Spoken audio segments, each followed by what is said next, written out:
Olá, tudo bem com vocês? Eu sou o professor Carlos, professor de matemática, e hoje a gente vai dar continuidade, tá, à nossa aula anterior.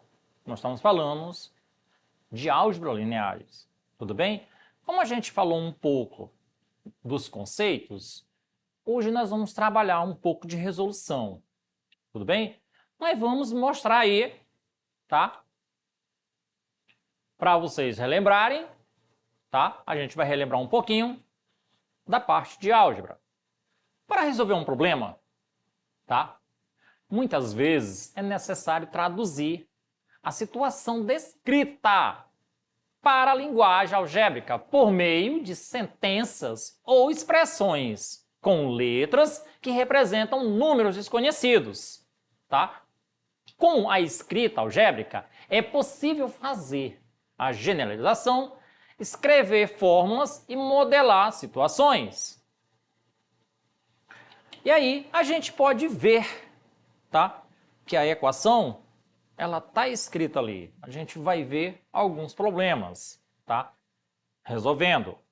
Podemos encontrar sistemas, podemos encontrar uma equação simples ou uma equação complexa.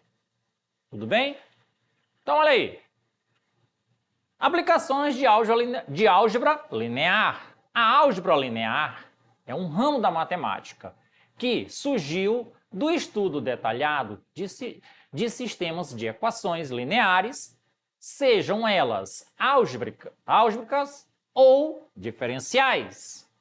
A álgebra linear se utiliza de alguns conceitos e estruturas fundamentais da matemática, como vetores, espaços vetoriais, transformações lineares, sistemas de equações lineares e matrizes.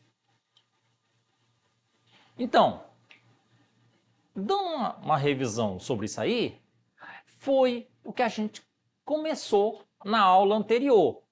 Tudo bem? Então a gente falou um pouco disso e agora a gente vai trabalhar as resoluções para que vocês tenham um pouco mais de entendimento e vejam como as questões não são tão complexas como a gente às vezes imagina.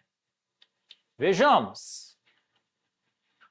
Olha aí, nós temos essas imagens, tá? Nessas imagens, elas vão mostrar para vocês que a matemática na área da álgebra, ela é infinita. Observe que tem todo tipo de fórmula, ou seja, qualquer situação que ela pode se envolver no campo da matemática, da física, da química, tá? Então, ela entra em qualquer setor. Então, podemos ver aí. Temos aí uma questão. A questão de número 3, tá? Do livro do segundo ano, a prova Enem, na página 96. Laura dedica-se a duas ocupações, de segunda a sexta-feira. E é auxiliar de escritório, aos sábados e domingo. Toca o seu próprio negócio.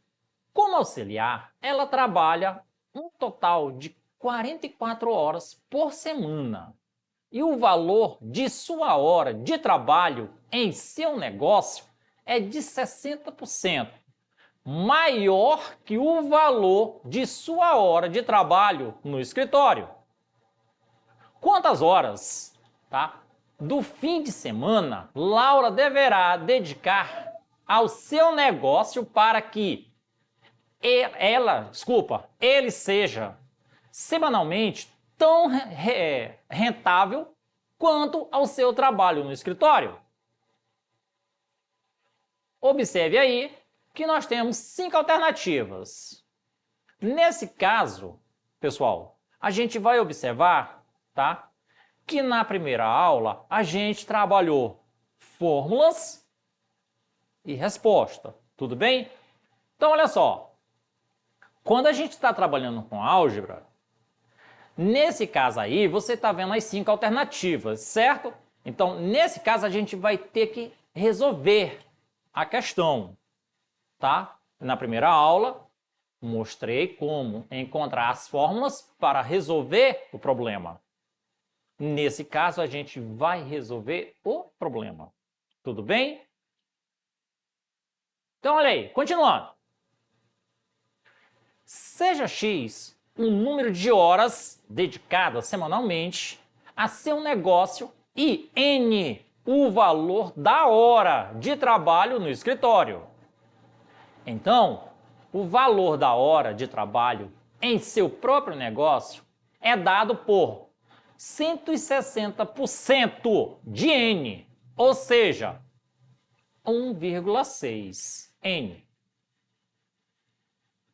De acordo com o enunciado, devemos ter X vezes 1,6 N, que é igual a 44 vezes N. Então, nós vamos ter X é igual a 44 dividido para 1,6.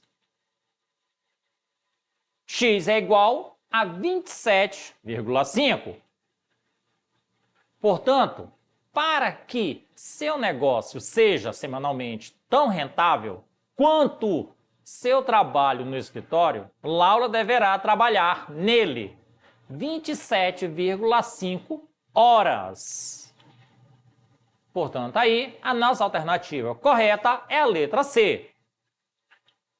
Pessoal, observando uma coisa. Quando ele fala 27,5 horas, ali embaixo, não imagine que seja 27 horas e meia, tá? Porque naquele caso ali, a gente tem que pegar o último número, o vírgula 5, tá? Se fosse trabalhar, e multiplicar por 60. Mas nesse caso aí, a resposta só quer isso. Não confundam 27 horas e meia com 27 horas,5. São duas coisas diferentes. Tudo bem? Então vamos lá, continuando. Nós temos aí uma próxima questão. A próxima questão é a questão de número 4, que está no livro do segundo ano, a prova Enem, na página 96. A questão diz o seguinte: cientistas analisam as temperaturas na boca de um vulcão ativo. No nível de entrada para a boca do vulcão foi considerada a profundidade 0 metro. A partir desse nível foram medidas diferentes profundidades e suas respectivas temperaturas, conforme mostra a tabela a seguir. Então, olha aí. Quando vocês observarem essa tabela, observem sempre, tá? A parte da profundidade. É com ela que a gente vai trabalhar primeiro. Tudo bem? Quando for responder sempre uma questão dessa, observe todos os detalhes. Profundidades em metros. Temperatura em graus Celsius. Então, observe aí, ó. Primeiro, o zero, que é o primeiro momento que diz a questão ali. Zero. Temperatura, quanto? 420. 5 metros. 565. 12. 768. Olha aí. Nós estamos falando de metro e temperatura, todo o tempo. Eu só estou repetindo o que está na tabela, certo? 20 metros. Nós temos aí 1000 graus Celsius. A relação entre a temperatura Y e a temperatura de medição X é. Então, podemos observar aí que nós temos aí função, certo? Olha aí, ó. Y é igual, na letra A, nós temos aí nas 5 alternativas. Vou fazer a primeira leitura e observem bem, olha. Y é igual a menos 29x mais 420. E assim nós temos as outras alternativas, tá? Observe que numa delas, tá, nós temos aí 2 negativas e 3 positivas. Muitas vezes a gente confunde, mas vou mostrar para vocês que os negativos também fazem parte, tá? Então, vejamos. Da análise dos dados da tabela, percebemos que a temperatura varia linearmente em relação à profundidade. Então, vejamos aí o primeiro momento. Lembraram quando eu falei da temperatura? Ele vai aos poucos, tá? A profundidade em metros. É aí nele que nós temos que prestar muita atenção. É o que nós vamos fazer passo a passo cada cálculo. Então, olha aí. 5 menos 0 sobre 565 menos 420 é igual. 5 menos 0 é igual a 5. Tranquilo? Já o de baixo, nós vamos subtrair. 565 menos 420 é igual a 145. O que a gente faz aí? Não dá para dividir, então vamos simplificar. Divide o menor por ele mesmo e o maior pelo menor. Ou seja, 5 dividido para 5 dá 1. 145, dividido para 5 é igual a 29. Então, nós temos aí a primeira resposta. A gente só fez uma redução. A mesma coisa a gente vai fazer no segundo passo. 12 menos 5, tá? Sobre 768 menos 565, que é igual, tá, a 7 sobre 203. E aí a gente vai racionalizar.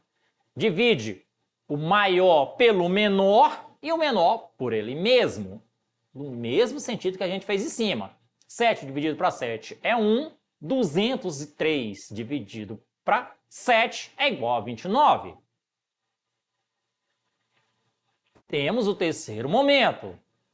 Observe que a gente está trabalhando só com as profundidades, certo? Começou do 0 até o 20, lá na tabela. 20 menos 12 sobre 1.000 menos 768. Ou seja, 20 menos 12 é igual a 8. E 1.000 menos 768 é igual a 232. E aí não dá para a gente dividir. O que é que acontece? Racionalizar de novo.